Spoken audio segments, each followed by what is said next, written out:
Kini seluruh dunia sedang terpana dengan apa yang berlaku di Malaysia. Tahun ini sahaja, seramai 20 juta pelancong asing telah membanjiri negara ini. Sebaik sahaja melangkah keluar dari lapangan terbang, mereka terus kehilangan kata-kata. Rata-rata reaksi mereka adalah tidak percaya, tertanya-tanya adakah ini sebuah negara yang datang dari masa depan. Akhirnya, sebuah pasukan wartawan veteran dari penyiaran awam Poland terbang terus ke Malaysia untuk menyaksikan sendiri kebenaran di tanah ini, tanah yang 70 tahun lalu disifatkan oleh dunia sebagai mustahil untuk bangkit semula dengan usaha sendiri pasca penjajahan dan peperangan. Namun, saat pasukan wartawan melangkah melepasi pintu lapangan terbang, situasi berubah sepenuhnya. Apakah sebenarnya yang mereka saksikan di Malaysia? Sesuatu yang mengejutkan orang Perancis. Membuatkan orang ramai beratur panjang, malah di mana beg tangan mewah masih selamat menunggu pemiliknya di atas meja kedai pada pukul 3 pagi. Kebenaran yang mendebarkan tentang Malaysia yang mengejutkan para wartawan Eropah ini bakal kami dedahkan sekarang. Sebelum kita bermula, sila langgan, subscribe saluran ini dan berikan tanda suka, like. Kerana sokongan anda amat bermakna bagi kami untuk terus menghasilkan kandungan berkualiti. Mari kita mulakan. Hello, saya Kak Wisniewski. Saya seorang pengarah dokumentari di bawah stesen penyiaran awam Poland dan telah meluangkan masa lebih 20 tahun memerhati serta mengembara ke serata dunia. Sebelum saya bermula, ada satu perkara yang mesti saya akui secara jujur. Saya telah memandang rendah negara ini. Malaysia telah menyedarkan saya betapa sempitnya peta Eropah yang saya fahami selama ini. Pada Mac 2026, saya menaiki pesawat dari lapangan terbang Chopin Warsaw. Tajuk kertas cadangan projek yang diserahkan oleh ibu pejabat kami berbunyi begini, Budaya Malaysia, tulen atau sekadar hiasan. Dalam erti kata lain, tugasan saya adalah untuk mengupas dan membongkar realiti di sebalik imej indah negara Malaysia ini. Saya fikir, 72 jam adalah masa yang lebih daripada cukup bagi saya. Malah di kawasan perang saudara di Afrika pun, saya hanya memerlukan masa 3 hari untuk memahami situasi sebenar. Jadi, saya fikir bukan satu perkara yang sukar untuk membongkar rahsia sebuah negara semenanjung di Asia Tenggara yang dahulunya bergantung kepada pertanian ini. Sejujurnya, imej Malaysia dalam kepala saya ketika itu hanyalah terhad kepada muzik popular tempatan, produk pelancongan tropika dan makanan eksotik mereka.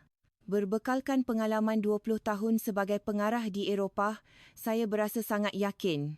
Saya percaya saya mampu melihat hakikat sebenar mana-mana negara dalam masa 3 hari sahaja. Mengenang kembali sekarang, saya sedar betapa angkuhnya keyakinan saya ketika itu, namun pada masa itu, saya benar-benar mempercayainya. Saya mendarat di lapangan terbang antarabangsa Kuala Lumpur, KLIA. Sebaik sahaja melepasi pintu ketibaan, saya terpaku melihat skala lapangan terbang yang amat luar biasa ini. Saya adalah seorang yang terbiasa hidup dengan standard lapangan terbang Chopin Warsaw yang menguruskan puluhan juta penumpang setiap tahun sebagai salah sebuah hub utama di Eropah Timur. Namun, sebaik berdiri di dalam KLIA, saya merasakan lapangan terbang Chopin dalam minda saya seolah-olah mengecil. Menurut penilaian lapangan terbang dunia, pada tahun 2026, KLIA diletakkan dalam kedudukan teratas untuk kategori lapangan terbang mesra keluarga terbaik dunia. Saya memang tahu tentang data itu, tetapi mengalaminya sendiri adalah sesuatu yang sangat berbeza. Aliran lalu lalang sangat lancar dan papan tanda maklumat disusun rapi dalam 4 bahasa yang berbeza.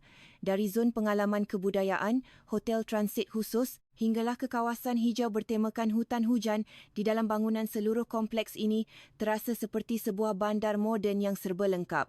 Di sebelah saya, juru kamera saya, Tomasz, berbisik, "Katpa, rasanya tempat ini jauh lebih luas dan moden daripada Chopin." Saya tidak menjawab. Lapangan terbang hanyalah lorong masuk sesebuah negara.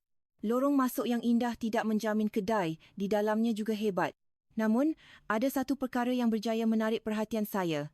Huruf-huruf tulisan Jawi dan Rumi bahasa Melayu yang terpampang di merata-rata tempat. Bagi saya yang terbiasa dengan abjad Latin Eropah, kewujudan kepelbagaian tulisan ini kelihatan seperti sebuah rajah seni yang penuh estetika. Gabungan tulisan Rumi, Jawi dan aksara pelbagai kaum yang hidup harmoni.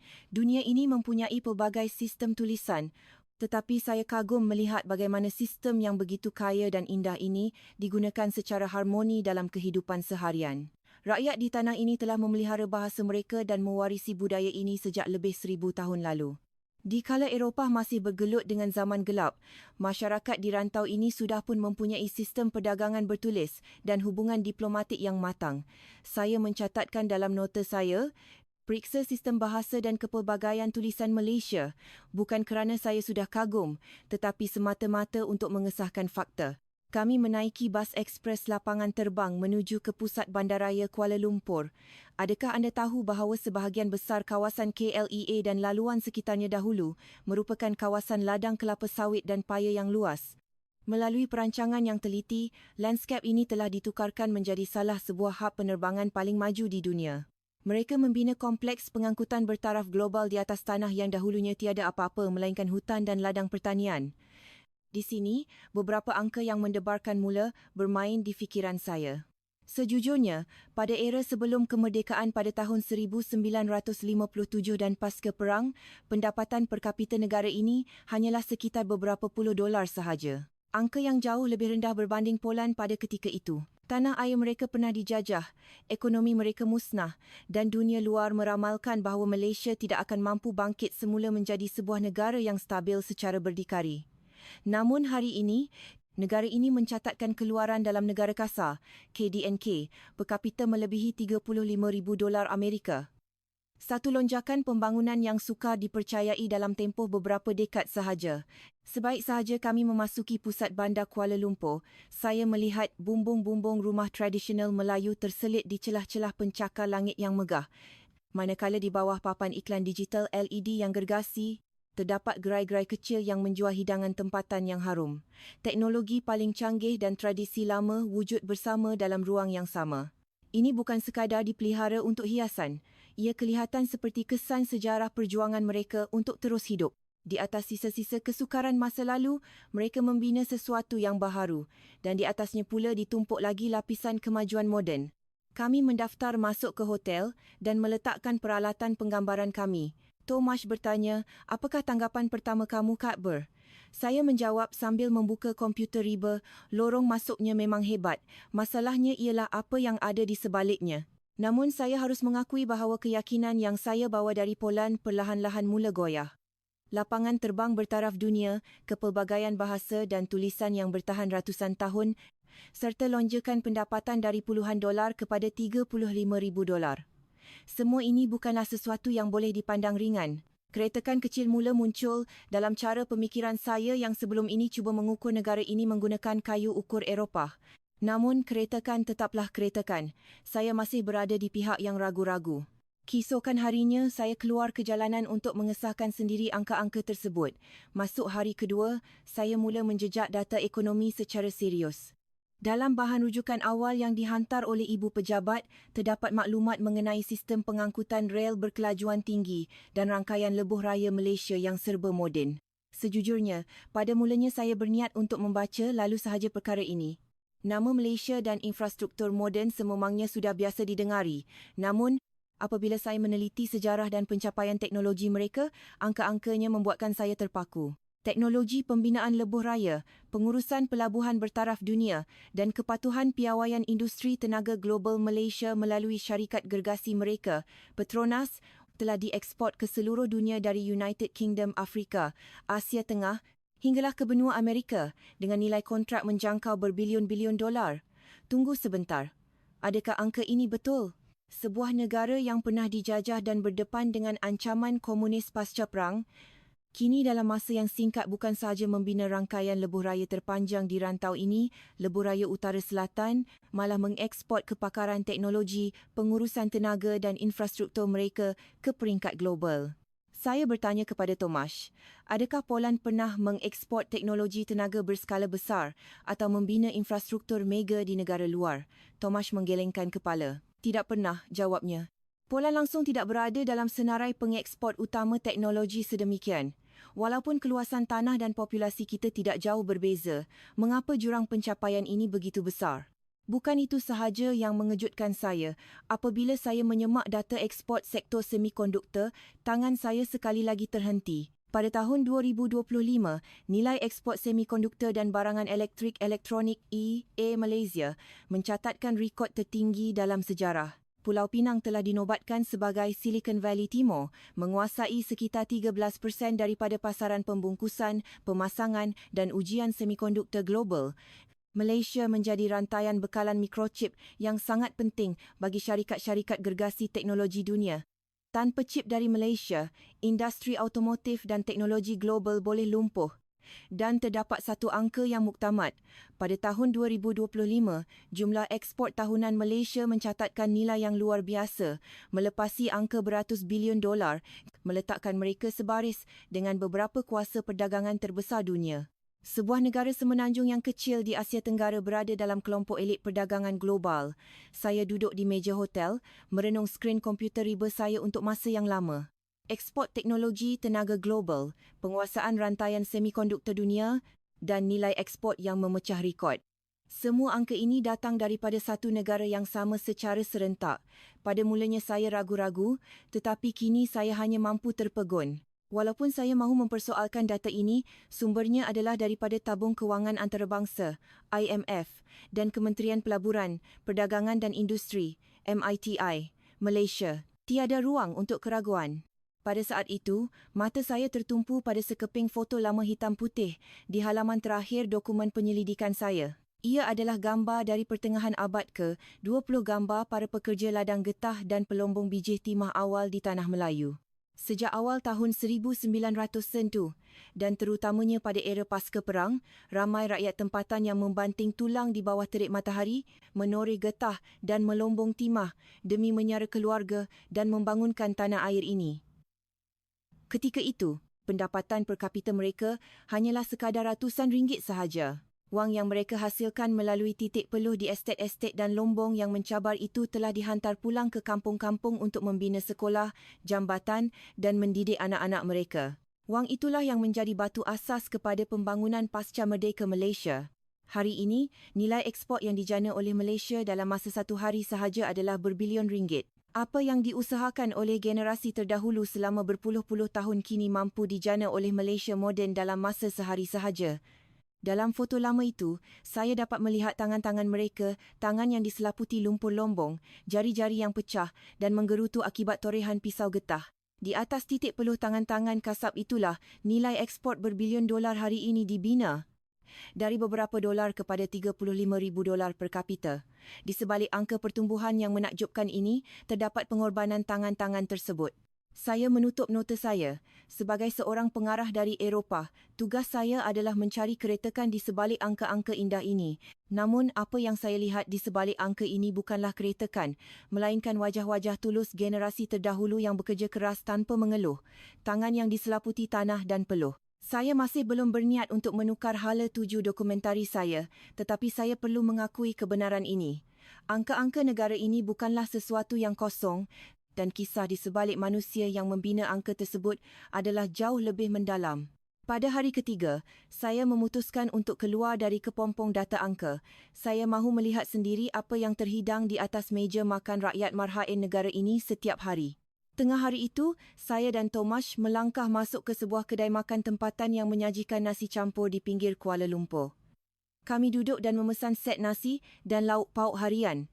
Untuk satu hidangan yang lengkap, harganya hanyalah sekitar RM10 hingga RM15 bersamaan dengan sekitar 2 hingga 3 euro sahaja mengikut mata wang Eropah. Namun sebelum hidangan utama kami sampai, pelbagai piring kecil berisi ulam-ulaman, sambal belacan, kuah kari yang pekat dan sayur-sayuran mula diletakkan di atas meja kami. Saya memandang Tomash dengan penuh kebingungan dan bertanya, "Kita tidak memesan semua ini, bukan?" Tomash juga kelihatan bingung.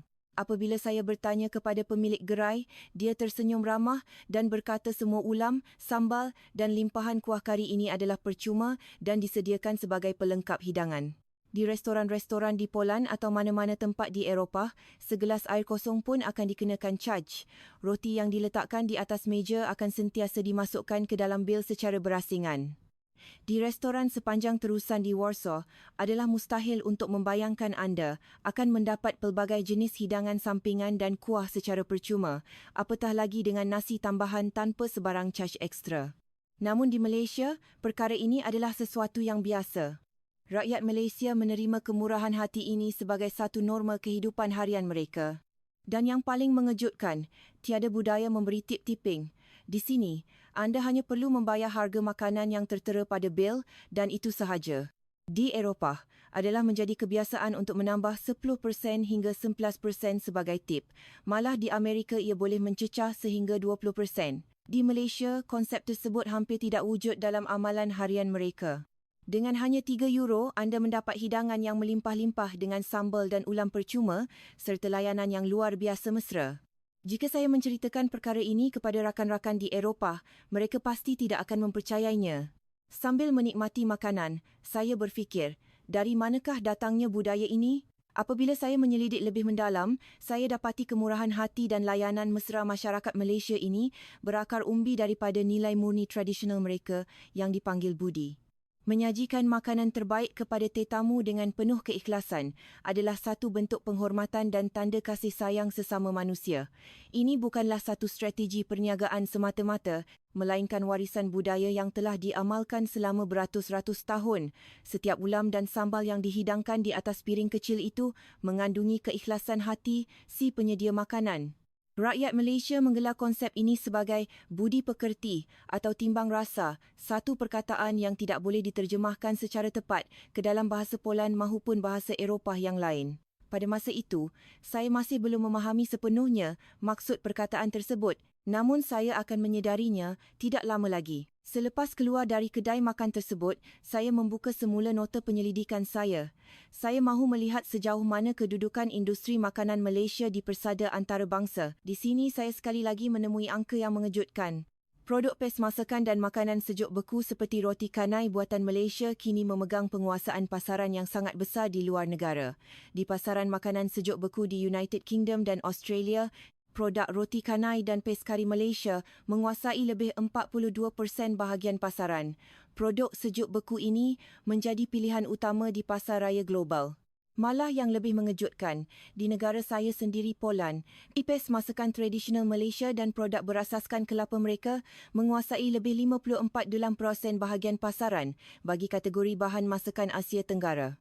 Rakyat Poland yang membeli bahan masakan Asia berkemungkinan besar akan memilih produk buatan Malaysia. Saya hanya mengetahui hakikat ini setelah menjejakkan kaki ke Malaysia. Di pasar raya di tanah air saya sendiri, produk Malaysia memenuhi rak-rak makanan sejuk beku tanpa saya sedari. Bukan itu sahaja, saya juga menyemak data industri kosmetik dan penjagaan diri halal Malaysia. Pada tahun 2025, ekspor kosmetik halal Malaysia telah melonjak ke kedudukan teratas dunia, manakala bahan oleokimia berasaskan minyak kelapa sawit berkualiti tinggi dari Malaysia kini menjadi bahan asas utama bagi hampir semua jenama kosmetik mewah di Perancis dan Eropah. Perancis mungkin terkenal dengan pembuatan kosmetik terbaik dunia selama ratusan tahun, tetapi tanpa bahan asas sawit berkualiti tinggi dari Malaysia, industri kosmetik mereka tidak akan mampu berjalan dengan lancar. Sambil berjalan pulang ke hotel, saya berfikir, data lebuh raya dan semikonduktor yang saya lihat pada waktu pagi adalah mengenai industri berskala mega. Namun ini adalah perkara yang berbeza. Ia adalah makanan di atas meja, pes kari di bahagian makanan sejuk beku dan bahan kosmetik di atas meja solek. Negara ini telah menyusup masuk ke dalam segenap aspek kehidupan harian dunia tanpa kita sedari. Tiba-tiba, bayangan wanita separuh umur yang menyediakan lauk pauk di belakang dapur kedai makan tadi bermain di fikiran saya. Tangannya kelihatan kasar dan penat. Jari jemarinya membengkak kecil dan kulit di sekitar kukunya merekah akibat sabun dan air panas. Namun, tangan itulah yang menghidangkan ulam-ulaman, menggaul sambal dan menyajikan hidangan dengan penuh ketelitian dan kasih sayang. Saya teringat semula foto pekerja ladang getah lama di Tanah Melayu. Walaupun dari generasi yang berbeza, tangan mereka kelihatan serupa. Satu generasi bekerja di ladang, satu generasi bekerja di dapur menggunakan tangan yang sama untuk menyara dan membesarkan generasi seterusnya. Nilai ekspor berbilion ringgit, penguasaan pasaran roti canai sejuk beku global dan bahan asas kosmetik dunia di sebalik semua angka hebat ini, terdapat tangan-tangan yang merekah dan bekerja keras. Malam itu, buat pertama kalinya, saya merasakan tajuk kertas cadangan projek saya kelihatan tidak kena. Budaya Malaysia, tulen atau sekadar hiasan. Ini bukanlah sekadar hiasan. Sekurang-kurangnya, apa yang saya lihat di atas meja makan hari ini adalah sesuatu yang sangat tulen. Hari ketiga, dalam perjalanan pulang ke hotel selepas penggambaran, waktu sudah menunjukkan pukul 1.00 pagi. Di Poland, hampir semua kedai sudah ditutup pada waktu sebegini. Di kebanyakan bandar di Eropah, konsep kedai serbaneka 24 jam adalah sesuatu yang asing. Pasar raya biasanya ditutup sekitar pukul 8.00 malam dan kebanyakan kedai tidak beroperasi pada hari Ahad. Bagi masyarakat Eropah, waktu malam adalah waktu untuk berehat. Namun di Kuala Lumpur, keadaannya sangat berbeza. Pada pukul 1.00 pagi, lampu-lampu kedai serbaneka tempatan dan antarabangsa masih menyala terang benderang di setiap sudut jalan. Saya melangkah masuk ke dalam salah sebuah kedai. Segala-galanya ada di situ: nasi lemak bungkus yang masih hangat, mi segera, kopi panas dan barangan keperluan harian. Juruang di kaunter menyambut saya dengan senyuman biasa, seolah-olah kedatangan pelanggan pada waktu pagi buta bukanlah sesuatu yang luar biasa. Saya menyemak data di bilik hotel. Malaysia mempunyai puluhan ribu rangkaian kedai serbaneka dan restoran makanan yang beroperasi 24 jam sehari. Bermakna jika anda memerlukan air minuman atau ubat pada pukul 3.00 pagi, anda hanya perlu berjalan kaki selama 5 minit untuk mendapatkannya. Bukan itu sahaja, Tomash berkata dia berasa lapar pada pukul 2.00 pagi. Apabila saya membuka aplikasi penghantaran makanan di telefon pintar saya, terdapat puluhan restoran mamak dan gerai burger tempatan yang masih aktif menerima pesanan. Roti canai, teh tarik, burger, nasi kandar semuanya boleh dipesan pada pukul 2.00 pagi dan hanya dalam masa 30 minit, makanan yang masih panas telah pun sampai ke lobi hotel kami. Tomash membuka bungkusan makanan yang harum dan berkata, "Ini adalah sesuatu yang mustahil berlaku di Warsaw. Saya tahu itu memang mustahil. Di mana-mana bandar utama di Eropah adalah tidak masuk akal untuk memesan makanan panas menerusi aplikasi pada pukul 2.00 pagi dan menerimanya dalam tempoh 30 minit. Namun di sini, ia adalah satu realiti harian yang biasa." Keesokan paginya, kami mencuba pengangkutan awam di Kuala Lumpur. Sekali lagi, saya terpaksa menarik nafas panjang kerana kagum. Rangkaian LRT, MRT dan monorail meliputi ratusan kilometer dengan stesen-stesen moden yang menghubungkan seluruh kawasan metropolitan Lembah Klang. Sistem pengangkutan ini pernah dinobatkan sebagai antara yang terbaik di rantau ini. Namun apa yang benar-benar mengejutkan saya bukanlah skalanya, melainkan integrasi sistemnya. Sistem transit yang lancar dan penggunaan kad pintar-pintar membolehkan anda bertukar dari MRT ke LRT dan kemudian ke bas perantara tanpa sebarang kesulitan dengan kos yang sangat murah. Tambang asasnya sangat berpatutan, hanya sekitar RM120 hingga RM550 sahaja. Dengan harga yang sekecil ini, anda boleh bergerak ke seluruh pelosok kota menggunakan rangkaian rel yang canggih. Di Warsaw, tambang pengangkutan awam kami jauh lebih mahal dan sistem integrasinya tidaklah sepadu dan sepantas di Kuala Lumpur. Kuala Lumpur menawarkan rangkaian yang lebih luas dan cekap dengan kos yang jauh lebih rendah. Selain itu, stesen-stesen MRT baharu dilengkapi dengan pintu penghadang platform screen doors, yang canggih untuk mengelakkan sebarang kemalangan di landasan. Sambungan internet tanpa wayar, Wi-Fi, percuma disediakan di stesen dan semua papan tanda maklumat ditulis dalam pelbagai bahasa. Adalah sangat sukar untuk seorang pelancong asing tersesat dalam sistem pengangkutan awam Kuala Lumpur. Saya menulis nota di dalam kereta api. Cara pergerakan di negara ini adalah pada tahap yang berbeza sama sekali. Kedai serbaneka 24 jam, penghantaran makanan lewat malam dan sistem pengangkutan awam yang murah serta bersepadu ini bukanlah perkhidmatan yang berdiri sendiri, melainkan bukti bahawa seluruh kota ini berfungsi sebagai satu sistem gergasi yang hidup. Namun, saya menemui satu fakta sejarah yang mendebarkan. Negara ini dahulu pernah diselimuti kegelapan malam. Pada era awal pasca perang dan pembentukan negara, masalah gangguan bekalan elektrik sering berlaku di pekan-pekan kecil dan jalanan menjadi sunyi sepi selepas matahari terbenam. Dari era kesukaran itu, dalam tempoh beberapa dekad sahaja, Malaysia telah bertukar menjadi sebuah negara yang tidak pernah tidur. Lorong-lorong yang dahulunya gelap kini disinari cahaya kedai 24 jam dan gema enjin motosikal penghantar makanan. Perubahan dramatik ini mungkin sukar dirasai oleh masyarakat Eropah yang sentiasa hidup dalam keselesaan. Tetapi bayangkan, sebuah negara yang dahulunya sunyi dalam kegelapan kini bersinar terang 24 jam sehari. Ini bukan sekadar pembangunan infrastruktur. Ia adalah bukti bagaimana sebuah negara yang berjaya mengatasi kesukaran menggunakan kebebasan waktu yang mereka miliki untuk terus maju. Di dalam bilik hotel, saya berkata kepada Tomasz, adalah tidak masuk akal untuk mengukur kota ini menggunakan standard Eropah. Kayu ukur kita sudah tidak boleh digunakan di sini. Tomasz mengangguk setuju.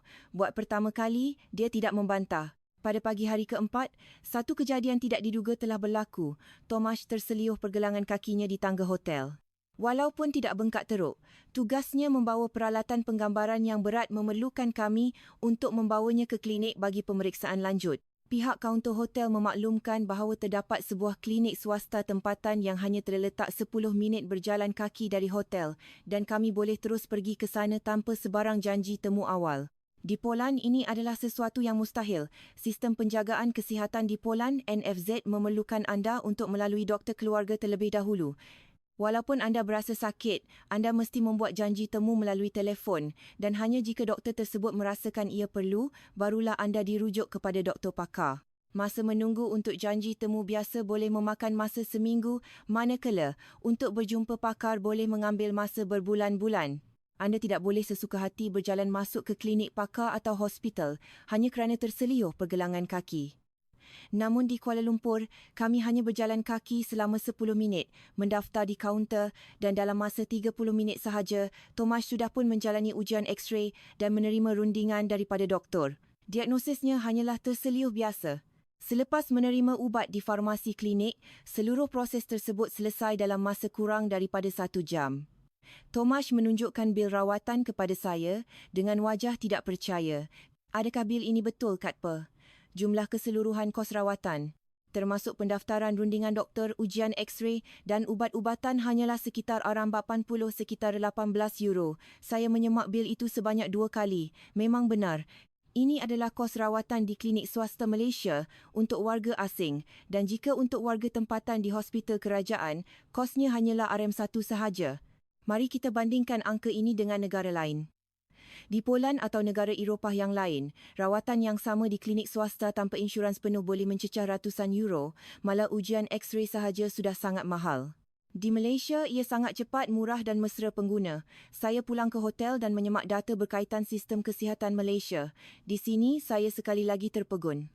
Malaysia merupakan antara destinasi pelancongan perubatan, medical tourism, terbaik di dunia, diuruskan di bawah seliaan Majlis Perjalanan Kesihatan Malaysia, MAHATC. Beratus-ratus ribu pesakit asing dari seluruh dunia datang ke Malaysia setiap tahun untuk mendapatkan rawatan perubatan kerana ia jauh lebih cepat, murah dan mempunyai standard kualiti yang sangat tinggi berbanding negara asal mereka. Dari segi tadbir urus digital pula, Malaysia sentiasa berada di kedudukan teratas dalam indeks perkhidmatan dalam talian kerajaan.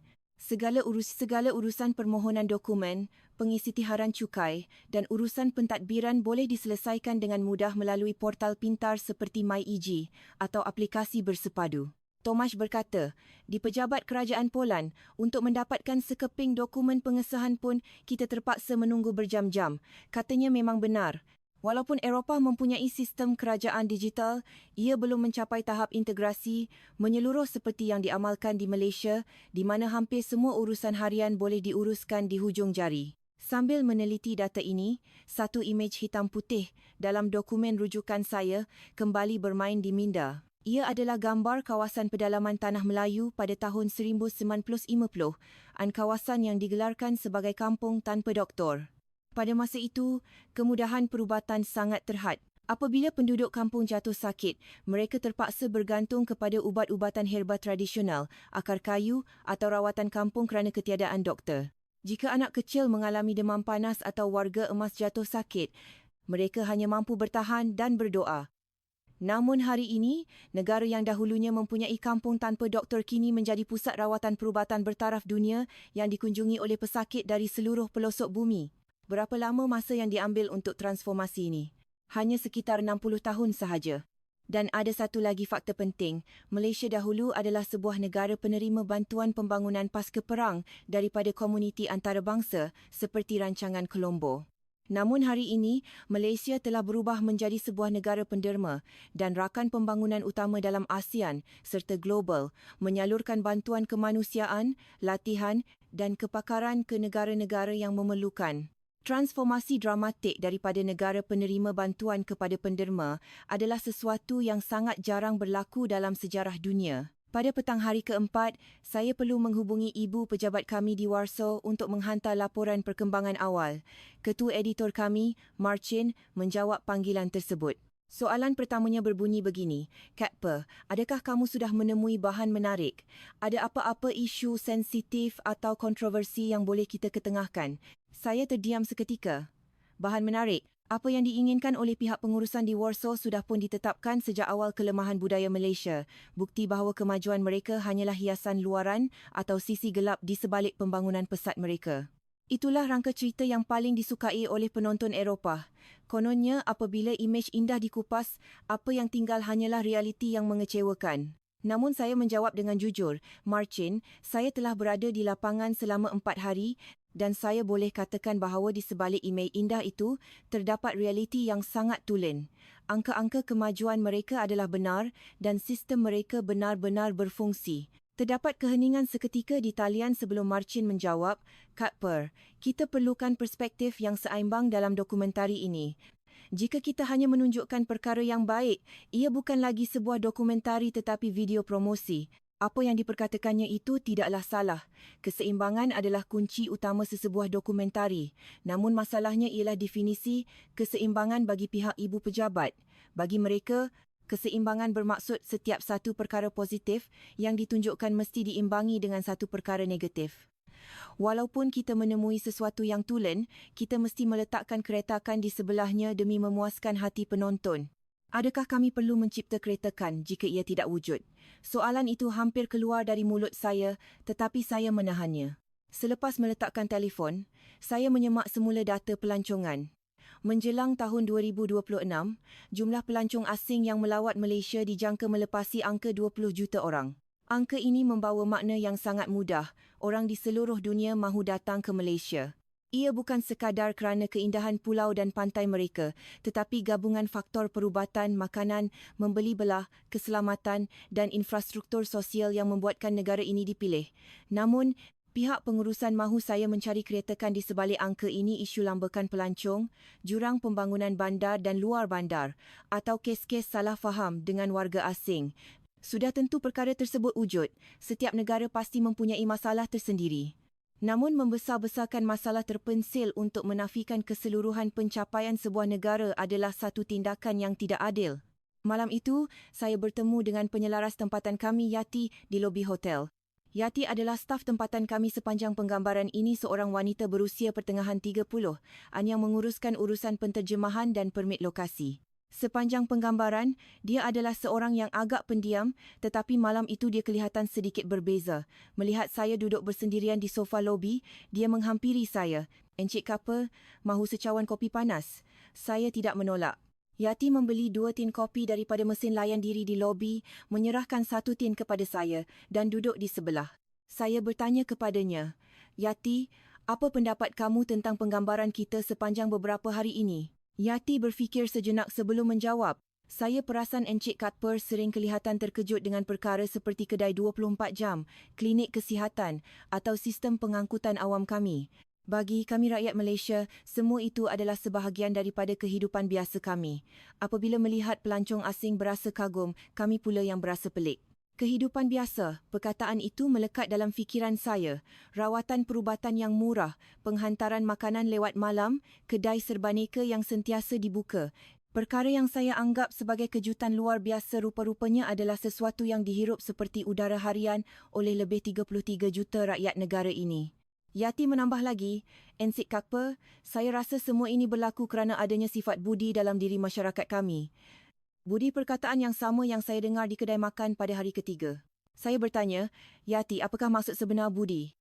Yati menghirup kopinya dan menerangkan dengan lembut. Begini Encik Katper. Contohnya, saya membawakan kopi ini untuk anda. Anda tidak memintanya, bukan? Tetapi apabila saya melihat anda duduk sendirian di lobi, saya berasa terpanggil untuk membawakannya untuk anda. Itulah budi. Tiada sebarang ganjaran yang diharapkan, tiada sebab yang khusus. Kita melakukannya semata-mata kerana rasa tanggungjawab dan hormat sesama manusia. Melakukan sesuatu semata-mata kerana rasa tanggungjawab sesama manusia. Kata-kata itu sangat mendalam. Hidangan ulam tambahan yang percuma di kedai makan, kesanggupan orang asing menunjukkan jalan di jalanan atau penghantaran makanan yang pantas pada waktu malam semuanya saya fikir adalah sebahagian daripada sistem perniagaan. Namun, asas kepada semua itu sebenarnya adalah aliran kebaikan yang dipanggil budi. Yati bangun dan berkata, penggambaran esok bermula awal pagi. Encik Katpa harus berehat secukupnya. Sebelum dia melangkah pergi, dia mengambil tin kopi kosong saya dan membuangnya ke dalam tong sampah. Saya tidak memintanya melakukan perkara itu. Itulah gambaran sebenar budi, sesuatu yang sukar diterangkan dengan kata-kata tetapi boleh dirasai dengan jelas sebaik sahaja kita menerimanya. Pulang ke bilik, saya membuka komputer riba untuk menulis draft laporan perkembangan awal kami. Kursor komputer berkedip-kedip di atas skrin yang kosong. Tajuk, Budaya Malaysia, Tulen atau Sekadar Hiasan, terpampang di situ. Tangan saya terhenti untuk masa yang lama. Segala-galanya yang saya lihat sepanjang 4 hari ini mula terbayang dalam minda pembangunan clear, lonjakan pendapatan KDNK, sambal dan ulam percuma, penguasaan pes makanan di pasaran dunia, perkhidmatan 24 jam, rawatan klinik yang pantas, transformasi daripada negara penerima bantuan kepada penderma dan sifat budi. Adakah patut saya menulis semua ini sebagai sekadar hiasan? Sejujurnya, saya tidak mampu melakukannya. Namun saya tahu apa yang diinginkan oleh pihak pengurusan di Warsa. Selama 20 tahun, tugas saya adalah memberikan jawapan yang memuaskan hati mereka. Tetapi malam itu, jari jemari saya di atas papan kekunci langsung tidak bergerak. Rasa kopi tin yang diberikan dengan penuh keikhlasan tadi masih terasa di tekak saya. Malam itu, saya tidak menulis satu patah perkataan pun untuk laporan tersebut. Masuk malam kelima, satu kejadian telah berlaku. Sesi penggambaran kami selesai, agak lewat daripada jadual. Tomash telah pulang ke hotel terlebih dahulu, manakala saya memutuskan untuk bersiar-siar sendirian di sekitar kawasan Kampung Baru untuk merakam beberapa gambar landskap malam. Namun, lama-kelamaan saya menyedari bahawa saya telah tersesat jalan. Lorong-lorong di kawasan warisan Kuala Lumpur mempunyai struktur yang berbeza berbanding jalan-jalan di Eropah. Bandar Warsaw dibina dengan pelan grade yang sangat teratur, memudahkan kita untuk mengekalkan arah kompas. Namun lorong-lorong di sini berliku-liku, bercabang-cabang dan kadang-kadang berakhir dengan jalan mati sebelum menyambung ke jalan besar yang lain. Bateri telefon pintar saya hanya berbaki 12%, membuatkan saya berasa bimbang untuk membuka aplikasi peta. Waktu sudah melepasi pukul 11.00 malam. Sejujurnya, saya mula berasa cemas.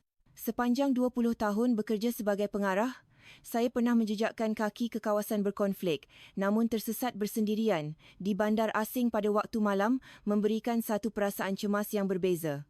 Di kebanyakan bandar besar di Eropah adalah menjadi peraturan asas untuk mengelak daripada melalui lorong-lorong gelap pada waktu malam demi keselamatan. Namun anehnya, lorong-lorong di Kuala Lumpur ini tidak terasa menakutkan. Ia bukanlah lorong yang sunyi sepi tanpa cahaya, lampu jalan menerangi laluan yang sempit dan cahaya dari kedai runcit kecil kelihatan di beberapa sudut. Beberapa buah motosikal lalu lalang di sebelah saya, mereka kelihatan seperti penghantar makanan yang masih bekerja.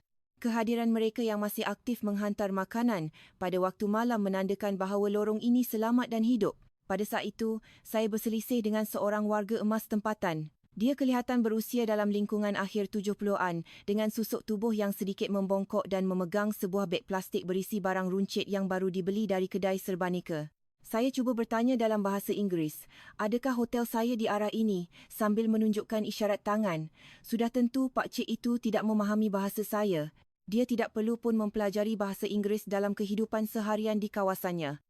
Di kebanyakan tempat di dunia, reaksi biasa seseorang dalam situasi ini adalah sama ada menggelengkan kepala tanda tidak tahu dan terus berlalu pergi atau menolak dengan sopan kerana berasa curiga dengan kehadiran orang asing pada waktu malam. Namun, Pak Cik ini bertindak berbeza. Dia menunjuk ke arah telefon pintar saya dan bertanyakan sesuatu dalam bahasa Melayu yang tidak saya fahami. Kemudian, dia mengeluarkan telefon pintarnya sendiri yang sudah agak lama dari poket dan membuka aplikasi peta. Sambil menunjukkan skrin telefonnya kepada saya, dia membuat isyarat tangan belok kanan, kemudian belok kiri dan jalan terus. Walaupun komunikasi lisan kami terbatas, isyarat tangannya sangat jelas. Dan ia tidak berakhir di situ. Pak Cik tersebut mula melangkah berjalan, memberi isyarat supaya saya mengikutinya. Arah yang dilaluinya itu adalah bertentangan dengan arah perjalanannya untuk pulang ke rumah tadi. Sanggupkah anda membayangkan? Pada pukul 11.00 malam, seorang warga emas berusia hampir 80 tahun sanggup melencongkan perjalanannya sendiri semata-mata untuk menunjukkan jalan kepada seorang pelancong asing yang tidak dikenalinya. Kami berjalan bersama selama kira-kira 5 minit sebelum tiba di jalan besar yang menampakkan papan tanda hotel saya. Pak Cik itu menunjuk ke arah hotel dan mengangguk tersenyum. Saya mengucapkan terima kasih yang tidak terhingga dalam bahasa Inggeris. Walaupun dia mungkin tidak memahami perkataan saya, dia membalas dengan lambaian tangan yang mesra sebelum berpusing semula menuju ke lorong tadi untuk pulang ke rumahnya. Berdiri di lobi hotel, saya termenung untuk sekian lama, cuba merenung kembali apa yang baru sahaja berlaku. Pada pukul 11.00 malam di dalam lorong yang sunyi, kebanyakan orang di negara luar akan mengabaikan atau mencurigai orang asing. Namun Pak Cik tadi sanggup berjalan jauh di luar laluannya sendiri semata-mata untuk memastikan saya selamat sampai ke destinasi. Mengapa dia melakukannya? Dia tidak mengharapkan sebarang tip, tidak juga meminta sebarang ganjaran. Kata-kata Yati di lobi hotel semalam kembali terngiang-ngiang di minda saya. Budi, kita melakukannya semata-mata kerana rasa tanggungjawab sesama manusia.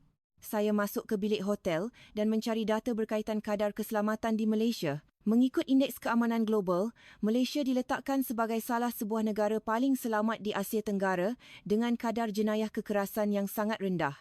Berjalan bersendirian di ibu kota pada waktu malam bukanlah satu perkara yang membahayakan di sini. Saya memang mengetahui data tersebut melalui kertas penyelidikan saya, tetapi merasainya sendiri memberikan satu dimensi pemahaman yang sangat berbeza. Dan imej tangan Pak Cik tadi terus melekat dalam ingatan saya. Tangan yang memegang beg plastik runcit tadi kelihatan kasar dengan jari jemari yang menggerutu dan kulit yang pecah-pecah. Melihat tangan Pak Cik itu, minda saya terus menghubungkannya dengan tangan wanita di dapur kedai makan tempoh hari dan tangan para pekerja ladang getah dalam foto hitam putih lama. Ketiga-tiga tangan itu kelihatan serupa. Walaupun dari generasi, tempat dan pekerjaan yang berbeza, tangan-tangan tersebut menceritakan kisah yang sama. Masyarakat di negara ini tidak pernah berkira dengan titik peluh mereka sendiri dan mereka tidak pernah teragak-agak untuk menghulurkan bantuan kepada orang lain. Saya teringat kisah tradisional tentang ibu-ibu di kampung dahulu yang menyikat rambut anak-anak mereka menggunakan minyak kelapa yang diperas sendiri dengan tangan mereka yang kasar. Walaupun tangan si ibu mereka akibat kerja keras di ladang, dia tetap memastikan rambut anaknya disisir kemas dengan penuh kasih sayang. Imej tersebut sangat selari dengan Pak Cik yang membimbing saya malam tadi, seorang yang sanggup bersusah payah demi memberikan keselesaan dan keselamatan kepada orang lain. Jika inilah yang dinamakan budi, maka saya tidak perlu lagi mencari terjemahan perkataan ini dalam bahasa Poland. Saya sudah memahaminya melalui tindakan mereka. Pada pagi hari terakhir, sebelum bertolak meninggalkan Kuala Lumpur, saya menghubungi stesen penyiaran di Warsaw sekali lagi. Marcin menjawab panggilan tersebut. Tanpa sebarang mukadimah, saya terus berkata, Marcin, saya akan menukar keseluruhan hala 7 projek dokumentari ini. Keheningan seketika berlaku di talian sebelum Marcin bertanya, apa maksud kamu, Kak Pe? Saya menjawab, saya tidak boleh menyunting dokumentari ini untuk menggambarkan kemajuan Malaysia sebagai sekadar hiasan atau kepalsuan. Ia bukan sekadar hiasan. Marcin membalas, Kak Per, adakah kamu telah dipengaruhi oleh emosi sepanjang berada di sana? Mungkin apa yang dikatakannya itu ada benarnya. Emosi saya memang terkesan sepanjang berada di sini. Namun ia bukan sekadar emosi kosong. Saya telah meneliti data, berjalan di jalanan dan bertemu sendiri dengan masyarakat tempatan. Ketiga-tiga elemen ini menunjukkan arah yang sama. Saya berkata kepada Marcin, tugas saya selama 20 tahun adalah untuk membongkar kebenaran di sebalik imej luaran, bukan? Kali ini saya telah mengupasnya dan apa yang saya temui di sebalik imej indah itu adalah kebenaran yang sangat tulen. Menyunting dokumentari untuk mengatakan perkara yang tulen sebagai palsu adalah satu penipuan, bukannya kewartawanan. Marcin terdiam seketika sebelum menjawab. Dokumentari ini akan dikeluarkan di bawah nama kamu. Kamu yang bertanggungjawab atas keputusannya. Talian diputuskan. Saya duduk di dalam bilik hotel merenung kembali pengalaman 72 jam yang lalu.